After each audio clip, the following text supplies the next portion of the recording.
हम लोग आज 10 का केमिस्ट्री शुरू करेंगे ना। 10 का सिलेबस आज से मैथ भी शुरू हुआ है, मैथ शुरू हुआ है ना, और हमारा साइंस शुरू हो रहा है, और साइंस में हमारा क्या केमिस्ट्री शुरू करेंगे। और केमिस्ट्री में हम लोग शुरू करेंगे तो ऐसा नहीं कि केमिस्ट्री में केवल सब्जेक्टिव क्वेश्चन ही पढ़ेंगे, यहाँ से वो सारी क्वेश्चन पढ़ेंगे ऑब्जेक्टिव जो एग्जाम में पूछे जाते हैं। अब यहाँ से शुरुआत करते करते देखोगे पहले का चैप्टर से जो एग्जाम होने वाला है फाइनल, उसमें बहुत सारे क्वेश्चन पूछे जाएंगे ना। सबसे पहले हम केमिस्ट्री शुरू करने से पहले ये हम जानेंगे केमिस्ट्री में कितने चैप्टर हैं, ये जानना जरूरी है। क्योंकि कहीं कहीं जाओगे ना तो एक लड़का बोला कि हमारे यहाँ एक डीएम आया था तो सबसे पहले हमसे पूछा था कि केमिस्ट्री में कितना चैप्टर है, फिजिक्स में कितना चैप्टर है। तो चैप्टर का नाम याद होने चाहिए, बात समझे कि ना समझे, और सभी लोगों को ये लिखना है। हम लोग 10th का केमिस्ट्री शुरू कर रहे हैं।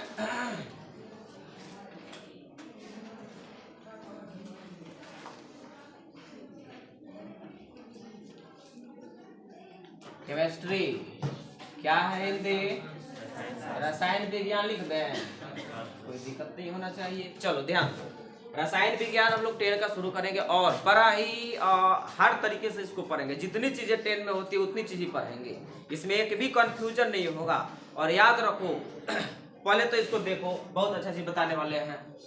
इसमें ध्यान देंगे, पहला जो चैप्टर है तुमको रासायनिक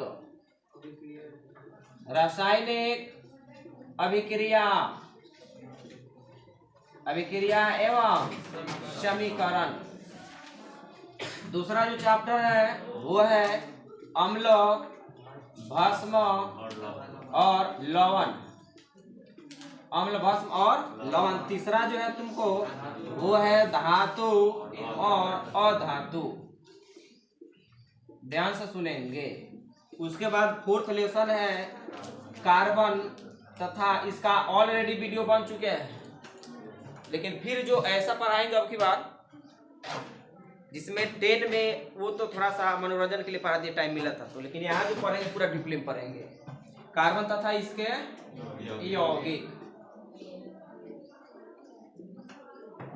5 जो लेसन है तुमको तत्वों का वर्गीकरण,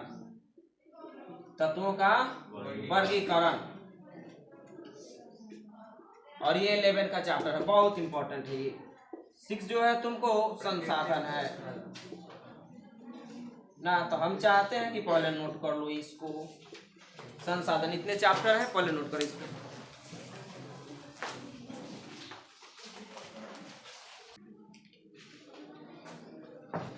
चैप्टर के नाम याद रखेंगे, क्वालिटी बढ़ जाएगा। कोई पूछेगा इतने चैप्टर है तो बताएंगे।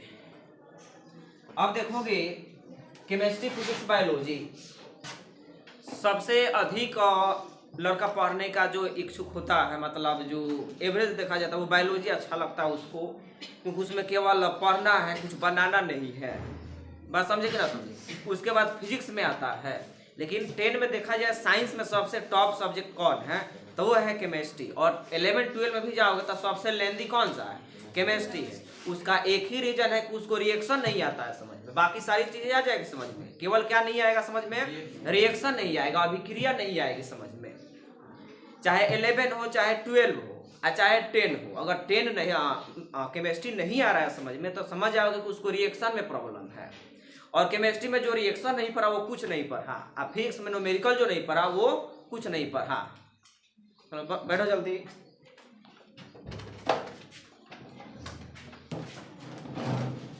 तनिक नाक कान में के पहुंचबे नहीं करता, फिर इतना लेट का होता है में हो, तैयारी खुले नहीं पड़ता। अच्छा, तो हम तुमसे टाइम से पहुंचो, हम तुमसे पूछे कि अब वही हम लोग जो टॉप जो सब्जेक्ट है तुमको उसको सबसे अच्छा, जब हमारे पास लड़का पढ़ता है तो उससे पूछोगे कि सबसे तुमको आसान क्या लगता है, तो बताएगा क्या, केमिस्ट्री, बात समझे, क्योंकि उसको तरीका ही ऐसा आदमी बताता है। देखोगे जैसे हम दिखा रहे हैं। अब हम तुमसे पूछें कि केमिस्ट्री में 4 चैप्टर पढ़ने के लिए पहले ये एक चैप्टर जो हम पढ़ाएंगे 10 से 15, इसको कंटिन्यूअस पढ़ना पड़ेगा। और ये 15 दिन तुम अगर कंटिन्यूअस इस चैप्टर को पढ़ लेते हो तो याद करो कि आगे वाला चैप्टर तुम सेल्फ स्टडी करके भी पढ़ सकते हो, क्योंकि इसमें जो ये जो चैप्टर जो है ना, इसमें केवल हमको रिएक्शन पढ़ना है, याद रखेंगे। रिएक्शन आ गया समझ में तो थ्योरेटिकल तो किसी को आ जाएगा समझ में। बस समझेगा ना, थ्योरेटिकल जो है घर पर भी पढ़ करके समझ सकते हो, कन्फर्म समझ रहे हो। अब देखो इसमें हम लोग सबसे पहले इस चैप्टर को शुरुआत अभी हम नहीं कर रहे हैं, पहले रिएक्शन बताएंगे, और रिएक्शन जब बता देंगे ना तो तुमको पता ही नहीं चलेगा कि चैप्टर समाप्त कब हो गया या बात समझ रहा ना। तो ध्यान देंगे, इसके लिए सबसे पहले हमको क्या याद रखना पड़ेगा, वायलेंसी। क्या वायलेंसी, वायलेंसी अगर याद है, केमिस्ट्री का बैकबोन बोला जाता है वायलेंसी को 10 में। केमिस्ट्री का बैकबोन जो है ना वो है वायलेंसी। जिसको वायलेंसी याद है, तो इसमें बहुत सारे नए लोग हैं जो नहीं लिखे होंगे, फिर से आप क्लियर बनाएंगे, बात समझे, ध्यान देना। तो इसमें हम तुमसे पूछे कि वायलेंसी में हम लिखवाए हैं बहुत चीजें। वायलेंसी बोले तो क्या दिखाई दे रहा है, देखो वायलेंसी में हम एक नंबर में तुमको पूछे कि SO4 का नाम क्या है पहले बताओ। सल्फेट नाम है,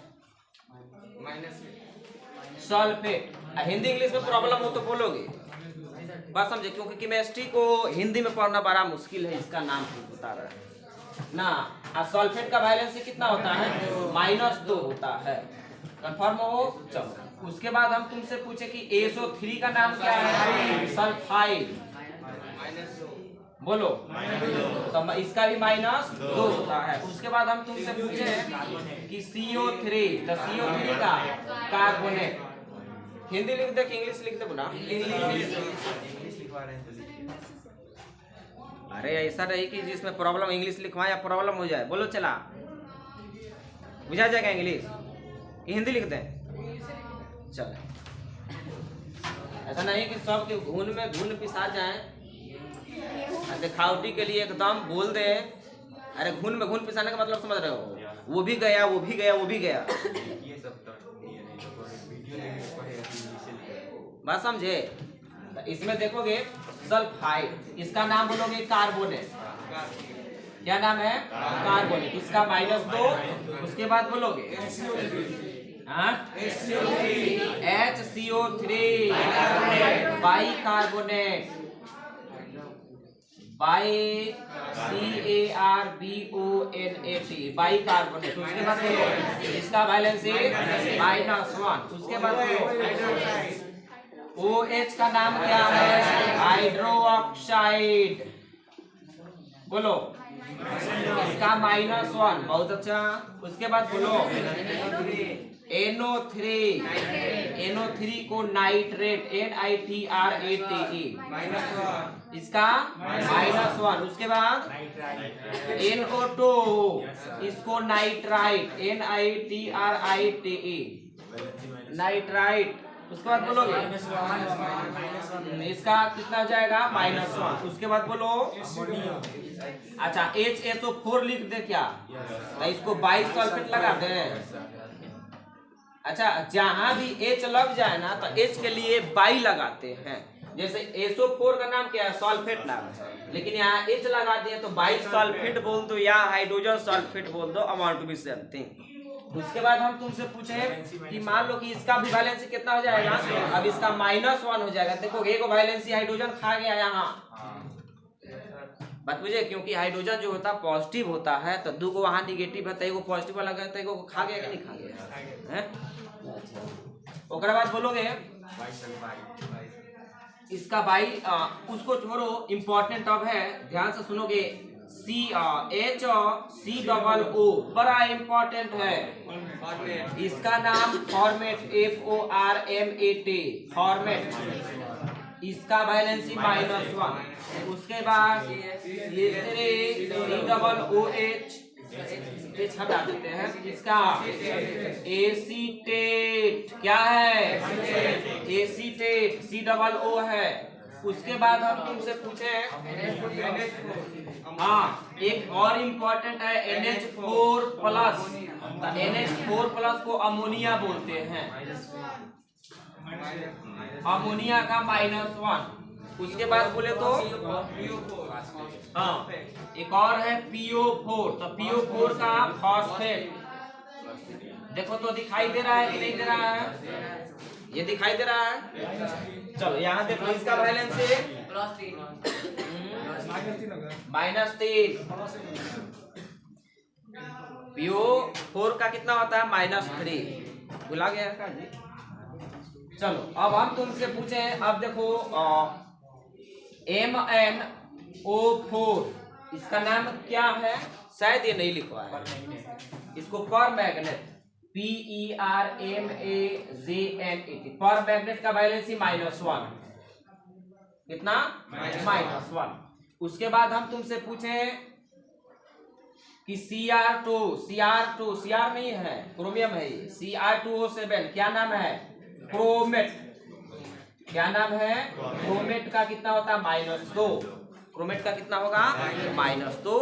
पहले इसको इत्मीनान से नोट करें, इंपॉर्टेंट है।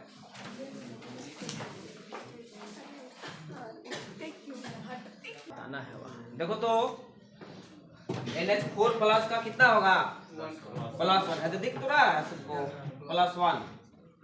अब देखोगे, अब तुम्हारा क्वेश्चन ये रहेगा कि सर ये बताइए कि आप तो जैसे हम पूछे कि अल्युमिनियम का वैलेंसी कितना होता है, तो +3 होता है। अब तुम हमसे पूछोगे अल्युमिनियम का वैलेंसी +3 होता है क्यों, तो उसमें हम बता चुके हैं कि क्यों होता है, क्योंकि 3 गो इलेक्ट्रॉन को त्याग करता है। यहाँ जो हम क्वेश्चन पूछे हैं कि SO4 का वैलेंसी -2 क्यों हुआ, PO4 का वैलेंसी -3 कैसे, हाउ, यहाँ तुमको MnO4 का -1 क्यों, 2 क्यों, 3 क्यों नहीं। अब इसका जवाब कैसे देंगे, तो इसका जवाब हम तुमको देंगे, लेकिन यहाँ नहीं देंगे। कहाँ देंगे, कार्बन तथा इसके यौगिक पढ़ाएंगे वहां देंगे। क्यों, क्योंकि कार्बन तथा इसके यौगिक में जब हम पढ़ेंगे तो वहां हमको संरचना पढ़ना है, लेविस डॉट स्ट्रक्चर पढ़ने हैं, न बात समझे, तो वहां हम लोग ये सारी चीजें पढ़ेंगे। लेकिन याद रखोगे, पूछोगे जरूर कि ऐसा क्यों हुआ, मतलब इतना वायलेंसी क्यों हुआ, बातें समझ में आ रही है ना। चलो इतना एकदम होठ पर होनी चाहिए ये सारी चीजें, तभी केमिस्ट्री में आगे बढ़ेंगे। केमिस्ट्री में एक भी कदम आगे बढ़ने के लिए टोटल कंफर्म होना चाहिए। अगर ये याद कर लेते हो तो पहले का चैप्टर तुमको ना इतना आसान लगेगा, मतलब क्या बोले, और पहले का चैप्टर को छोड़ करके बाकी तीसरा जो चैप्टर वो भी बहुत आसान लगेंगे, क्योंकि तीनों में क्या है, रिएक्शन है ना। 9th में रिएक्शन नहीं मिला था। अब देखो ये तो तुम्हारा आयंस थे ना, बस समझे, अणु के आयंस थे। अब हम लोगों को जो देखना है तुमको परमाणु का वैलेंसी, तो हम 10 में तुमको बोले हैं कि 10 में 1 से 20 तक के तत्वों का परमाणु संख्या याद होनी चाहिए। अब इसमें दरमान याद करने की कोई जरूरत नहीं है। 10 में खुशी की बात ये है, खुशी ध्यान दो, किधर गई ये ध्यान देना है, 2 है इसमें, है उसमें 4 गो हमारे पास पड़ती है खुशी, इसलिए हम खुशी 4 गो है, चारों को मोबाइल में तो खुशी 1, खुशी 2, खुशी 3, खुशी 4 सेम है ऐसे। तो इसमें देखोगे तो इसमें हम तुमसे पूछे कि परमाणु का वैलेंसी मतलब क्या, 10 में पूरा 10 पढ़ने के लिए तुमको 1 से 20 तक के तत्वों का परमाणु संख्या याद होनी चाहिए। द्रव्यमान संख्या बिल्कुल भी याद इसमें नहीं करना है, बात समझे। ऐसा नहीं कि याद कर लोगे तो कमजोर हो जाओगे, कोई यहाँ ध्यान दो। अब वैलेंसी किसका सीखने जा रहे हैं, परमाणु का वैलेंसी। तो परमाणु का वैलेंसी सीखने के लिए परमाणु संख्या याद होनी चाहिए, परमाणु का जो संकेत याद होना चाहिए। तो बताओ, पहले hydrogen, helium, beryllium, boron, carbon, nitrogen. कुछ भीड़ में गलती है, सही बोल रहा है, बोलो तेज। Nitrogen, oxygen, chlorine, neon, sodium, magnesium, aluminium. दिखाई दे रहा है यहाँ? अच्छा, नियॉन किधर छूट गया? Fluorine, neon, sodium, magnesium, aluminium, silicon, phosphorus, sulphur, chlorine, argon, potassium, calcium. हम अब इसका सीखेंगे वैलेंसी। तो वैलेंसी हम लिखवा चुके हैं, यहाँ हम देखेंगे नहीं, केवल हम लिख देंगे क्यों होता है, कैसे होता है, सारी चीजें हम पढ़ा चुके हैं। कभी टाइम मिलेगा तो इसका वीडियो बना देंगे, फिलहाल नहीं। हाइड्रोजन का वैलेंसी हम पूछे तो +1, इसका 0 बताता है कि यह नॉन रिएक्टिव है, किसी से अभिक्रिया करेगा नहीं, ना इलेक्ट्रॉन अपना देगा ना ही इलेक्ट्रॉन लेगा। उसके बाद लिथियम +1, बेरिलियम +2, बोरान +3, कार्बन। अब केवल 4 याद रखोगे, क्योंकि डिपेंड करता है, ये प्लस भी हो सकता है माइनस भी हो सकता है, ये डिपेंड करता है कि इसके साथ जुड़ा कौन है। हाइड्रोजन जुड़ेगा तो +1 को दिखाएगा, क्लोरीन जुड़ेगा तो माइनस को प्लस को दिखाएगा, हाइड्रोजन जुड़ेगा तो माइनस को दिखाएगा। बात समझे कि ना। नाइट्रोजन का -3 आप 5, 3, 5 दोनों रखोगे, ध्यान देना। ऑक्सीजन का -2, 6, -1, 7, नियॉन का 0, सोडियम का +1, मैग्नीशियम का +2, अल्युमिनियम का +3, उसके बाद सिलिकॉन का फिर 4, ये बोलोगे -3, 5, -2, 6 वाला एग्जिस्ट करेगा। ये -1, 7, 0 बोलो, +1, +2। हम तुमसे पूछे इसमें 2 को ऐसा तत्व है जिसका वैलेंसी 0 है, एक हीलियम है, एक आर्गन है, एक नियॉन है। 3 को तत्व ऐसे हैं जिसका वैलेंसी क्या है, 0 है।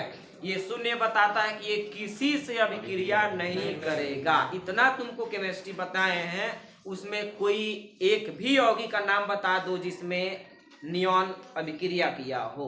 क्या Ne2 कभी बताए हैं? नहीं बताए हैं। मतलब क्या कि अब से याद रखेंगे कि जिस तत्व का वैलेंसी तुम्हारा 0 हो गया तो याद रखना कि वो किसी से अभिक्रिया करने वाला नहीं है। अभी 10 का लैंग्वेज हम बोल रहे हैं, बात समझे कि ना समझे। ऐसा नहीं कि 12 का भी है, ये 12 में 0 होगा तो भी रिएक्ट करता है, याद रखेंगे। बातें समझ में आ रही है ना, ध्यान से। अब देखो, अब इसमें क्या है तुमको कि इसमें जितना प्लस वाला है, सुनोगे, जितना प्लस वाला वैलेंसी है, देखोगे जितना प्लस वाला वैलेंसी है वो सब क्या होंगे, धातु है। वो सब क्या है, धातु है। और जितना माइनस वाला वैलेंसी है तो वो क्या है, अधातु है। याद तो रहेगा ना। जैसे हम तुमसे पूछें कि कोई तत्व है जिसका नाम X है, उसका वैलेंसी +1 है, तो धातु है कि अधातु है, धातु है। अब इसी कंसेप्ट को लगा करके तुम नहीं बोल दोगे कि हाइड्रोजन धातु है, एक्सेप्शन में आएगा। क्योंकि हाइड्रोजन इतना कमजोर होता है कि वह किसी को इलेक्ट्रॉन ले नहीं सकता, उसके साथ जो जोड़ता है उससे इलेक्ट्रॉन क्या कर लेता है, छीन लेता है। बात समझे। तो छीनता है तो ये दे देता है, देने के लिए प्लस हो जाता है। बात समझे। मतलब इसको छोड़ करके जितना भी इसमें प्लस वाला दिख रहा है तुमको समझ जाएंगे क्या है, ये धातु है। केवल 20 तक का बात बता रहे हैं, ध्यान से सुनोगे। अभी 10 का लेवल बता रहे हैं, 11 में ऐसी बातें नहीं होंगी। 11 में इसी वैलेंसी का नाम, ये वैलेंसी जो फ्लप करता है ना, याद रखेंगे, फेल कर जाता है ये वैलेंसी 11 में जाकर के, तो इसी के जगह पर ऑक्सीडेशन नंबर आते हैं। और जो 11 वाले लोग देखते हैं उनको पता चलता है कि ऑक्सीडेशन नंबर क्या है। बात समझे। ये सारा चीज फ्लप कर जाएगा तुमको। अवसर जी 20 तक आप पता है, जिंक का कैसे निकालेंगे वैलेंसी, क्रोमियम का कैसे निकालेंगे, तो ये सब नियम फ्लप कर जाएंगे। वहां शुरू क्या होगा, ऑक्सीडेशन नंबर, याद रखेंगे। बातें समझ में आ रही है ना। अब ध्यान दो, जैसे हम तुमसे पूछते हैं कि कैल्शियम देखो नीचे है, तो कैल्शियम का वैलेंसी कितना है, +2 है। तो +2 है तो ये धातु है कि अधातु है। ऐसे भी तो तुमको बताए हैं कि जिसके नाम के अंत में अम आता है वो क्या हो जाएगा, धातु हो जाएगा। जैसे कैल्शियम धातु की अधातु, बोलो। पोटेशियम क्या है, लिथियम। फास्फोरस अम है, इसमें नहीं है, तो नहीं है तो ये क्या हुआ, अधातु हुआ। उसके बाद हम तुमसे पूछे हीलियम बोलो, अधातु। ऐसा नहीं बोल देंगे कि हीलियम में अम है, एक में ये एक्सेप्ट है तुमको जिसमें अम आता है, फिर भी यह क्या है, अधातु है। बात याद रहेगी ना। अच्छा, बाकी सब जैसे नाइट्रोजन क्या है, धातु की अधातु, अधातु। नियॉन पूछे तो इसमें तो कोई कंफ्यूजन नहीं है, बातें समझ। तो इसको लाइट के स्पीड से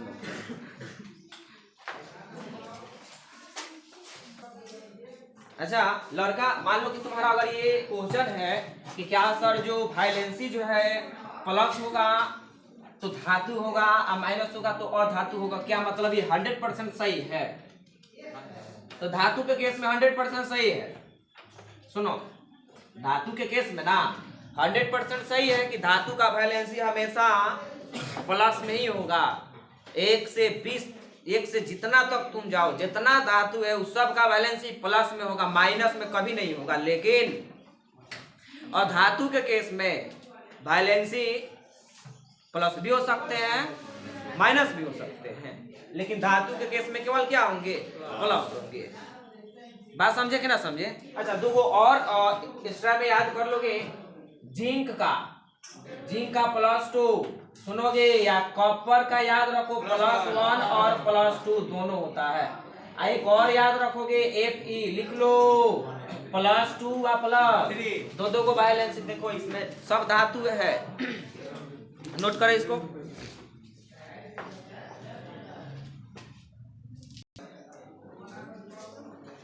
अच्छा अब तुम्हारे दिमाग में एक बात खटकता होगा सभी लोगों का कि जो कह रहे हैं आप कि अधातु होगा तो वैलेंसी प्लस में भी हो सकता है, माइनस में भी हो सकता है। कैसे? उदाहरण एक दिखा देते हैं, कंफ्यूजन नहीं रखेंगे पास में। एक वो कंफ्यूजन रखोगे ना तो वो कंफ्यूजन जो है कल तक 100 को कंफ्यूजन डाल देगा। कंफ्यूजन का एक खास गुण यही होता है कि एक कंफ्यूजन दिमाग में रखोगे कल तक वो कितना बहुत सारे कंफ्यूजन को पाल लेगा। इसलिए जो कंफ्यूजन होगा उसको पूछ लेना, कोई भी चीज याद रखें। जैसे देखो हम क्या करते हैं, दो को कंपाउंड लेते हैं CH4 और लेते हैं CCl4, एक है मीथेन और एक है कार्बन टेट्राक्लोराइड। अब नाम कैसे होगा इसका, मीथेन और कार्बन टेट्रा, ये कैसे नाम हुआ, ये सारी चीजें हम पढ़ेंगे। कार्बन टेट्राक्लोराइड ही नाम क्यों पड़ा, ये सारी चीजें बताएंगे। लेकिन फिलहाल अभी समझो दो को केस है, दोनों में केंद्रीय परमाणु कौन है? कार्बन। केंद्रीय परमाणु किसको बोलते हैं? जिसकी संख्या कम होती है। तो बीच में इसको रख दिए, देखो ऐसे कौगो हाइड्रोजन जुड़ा हुआ है, तो 1 2 3 हाइड्रोजन हमेशा सिंगल बॉन्ड बनाता है।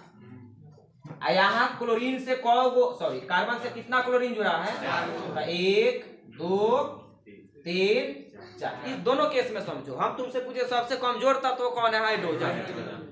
सबसे कमजोर तत्व कौन है? हाइड्रोजन। तो देखो, तो जब ये कार्बन से जुड़ा, कार्बन तो मजबूत है, तो इससे इलेक्ट्रॉन कौन खींचेगा? हाइड्रोजन खींचेगा कि कार्बन खींचेगा? कार्बन ना खींचेगा। तो खींचेगा तो ये माइनस होगा कि नहीं होगा? तो इस हाइड्रोजन से खींचा तो ये माइनस हो गया, ये इससे खींचा तो ये माइनस है, ये फिर इससे ये खींचा तो ये माइनस है, ये फिर ये माइनस है। कितना इलेक्ट्रॉन कार्बन खींचा? 4 को। तो 4 को माइनस हुआ कि नहीं हुआ? यानी इसका वैलेंसी कितना हुआ? -4। किस केस में? इस केस में। इसलिए वहां प्लस माइनस नहीं दिखाए हैं। आयाम तुमसे पूछे कि कार्बन से ज्यादा मजबूत कौन है? क्लोरीन। अब तुम कहोगे सर जी ये बात कैसे पता चले कौन किससे मजबूत है? ये कैसे पता चले? हम बताएंगे, ध्यान से। विद्युत ऋणात्मकता का एक खेल है, बात समझेगा ना सर? लेकिन फिलहाल अभी याद करो, ये क्लोरीन मजबूत है कार्बन से। अब यहाँ इलेक्ट्रॉन कौन खींचेगा? क्लोरीन। तो ये खींचेगा तो माइनस, ये देगा तो प्लस, फिर इसे ये खींचेगा तो माइनस है, ये प्लस, ये माइनस, ये माइनस, ये प्लस। तब बताओ ये कितना इलेक्ट्रॉन खींचा? 4 को प्लस की माइनस, यानी इसका बैलेंस यहाँ कितना निकला? यानी कार्बन धातु की अधातु, कार्बन धातु है क्या धातु है?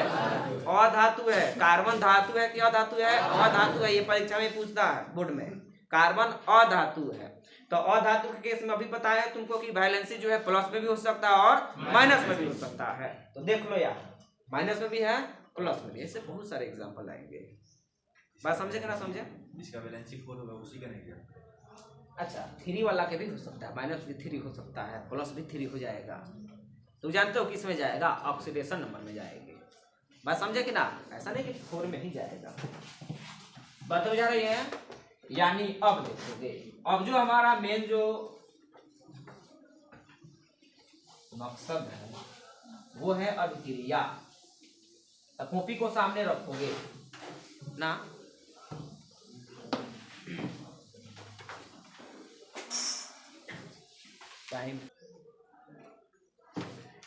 टाइम हम लोगों का ओवर है नंबर समझे। कल का जो क्लास है तुम्हारा बहुत बहुत बहुत इम्पोर्टेंट है। किस मायने से? अभिक्रिया के मायने से। बात समझे। अभिक्रिया जो उसमें हम लोग सीखने वाले हैं, तो अभिक्रियाएं तुमको तब बनेंगी जब तुमको वायलेंसी और वायलेंस इलेक्ट्रॉन याद रहेंगे। इतना याद करना है, जो पहले लिखवाए हैं तुमको SO4 से लेकर के KMnO4 तक, वो टोटल चीजें याद होनी चाहिए। परमाणु का जो वायलेंसी हम लिखवाए हैं वो याद होना चाहिए, तब समझोगे तुम्हारे पूरा चैप्टर 4 चैप्टर है तुम्हारे मुट्ठी में हो। तब तक लिए हम लोग मिलते हैं। जय हिंद, जय भारत।